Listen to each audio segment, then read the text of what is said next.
Hey everybody, Hake here, and in this video we are doing the first boot setup guide for Proxmox Backup Server 4. So this is version 4 using Debian Trixie. So you're going to want to make sure, actually our first step is going to just verify that you are on that version before proceeding. They do make some changes as far as the sources go, so it's a good idea to make sure you are not on Bookworm, which would be PBS 3.0. So I'm going to be following a guide here. It's in Obsidian, which is my local notes, but I'm going to be uploading this also to Substack, and there will be a link to the Substack article in the description of the video. So let me just hide this, and let's bring up Termius. And Termius is my SSH manager. It's really easy to keep all of my different hosts. I have 3 Proxmox hosts in my cluster, which we went over in the last video on setting up that cluster. And then I also have my Proxmox Backup Server here that I SSH into in order to run all these commands. I find it sometimes a lot easier to use the command line interface rather than the front end. And a lot of times you have to use the CLI because the feature doesn't exist on the front end. So anyways, without getting too deep into that, let's just get started with some of the steps here. So I will be just basically copy and pasting a lot of the commands.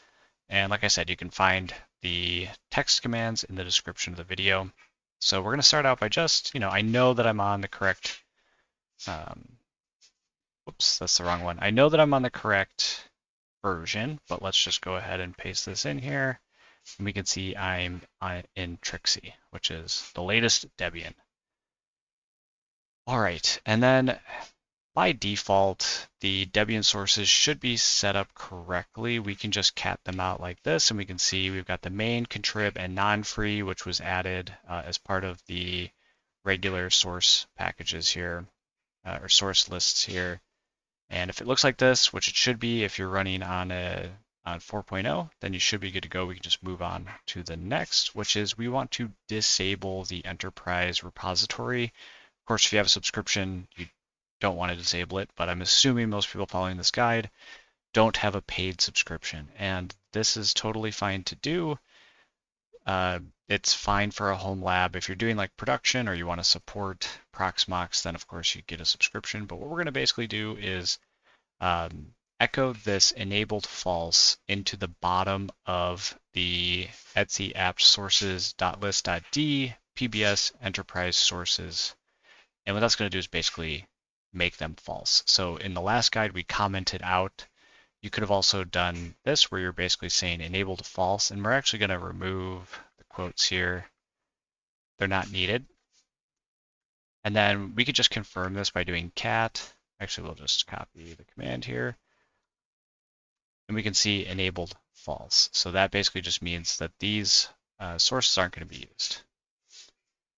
Next, we want to add since we are disabling or enabled false this source list, we want to add the free one, so no subscription. And we can just paste this command in here, and it's basically going to add the correct information here for the, where is it? Just Proxmox sources. And we're just moving right along here. So we've disabled the subscription one. We've enabled the non-subscription one. It's optional. You can add the PBS test repository. This is only like for beta features. I recommend that you just leave this as false, or just don't even put it in here. But if you want to put it in and put enabled as false, you can put that in here, and it's not actually going to download anything from the beta. But if you ever want to enable it, you can just open up the file with nano and update that to enabled equals true, and then you'll have access to the beta features. And finally, now that we've messed around with all of our different lists, our package lists, we want to make sure we update them. And this will give us, like if we pasted something wrong, we might get an error or something like that here, but everything looks good. Now, if you've noticed, if you log into your PBS, you will see that there's a subscription nag. Now, quick note here, like definitely consider supporting Proxmox. This is an awesome application. The fact that it's free is insane. So if you can in any way support Proxmox, you should, because it's great to have software like this around. But we are going to disable that nag because it's just really annoying. And then as soon as we do that, in order for us to enable that, we need to reinstall the Proxmox widget toolkit. And that's why we needed to do apt update earlier, because we needed to get this package again. And we can see remove subscription nag from UI is printed out. That was part of our script here, removing subscription nag from UI, so we know that it worked. And finally, the big thing is we need to do a dist upgrade. So apt-y dist upgrade. We ran apt update earlier to get all the latest packages, and now we are going to install all the latest packages. So this could take a little while depending on how slow your internet connection is or how far back you are. So just hang tight. And really the last thing we're going to do is just reboot. So not too much left, but let's just let this keep going, and then I'll finish up the video. All right, we're just going to do a reboot. All right, we should be good to go here. Perfect. So at this point, everything should be good. We can actually bring up our browser. Let's just close Terminus here. And let's log in. So you'll just do root and then whatever the password is that you set, and then we'll log in. Interesting. Oh, you know what? I have to do Control-Shift-R, hard refresh. Okay, the subscription nag should be gone, but I didn't do Control-Shift-R. So let's just make sure.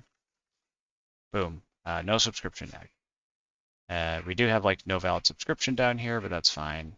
And everything is updated and good to go. So that is it. That was not too bad. So this obviously didn't go over actually setting up Proxmox Backup Server. That's going to be in the next video, where we're going to hook PBS up to the 3-node cluster, and then we'll kind of set up some guidance as far as every time we add a virtual machine, what we're going to do, or LXC, what we're going to do to make sure that it gets backed up to Proxmox Backup Server.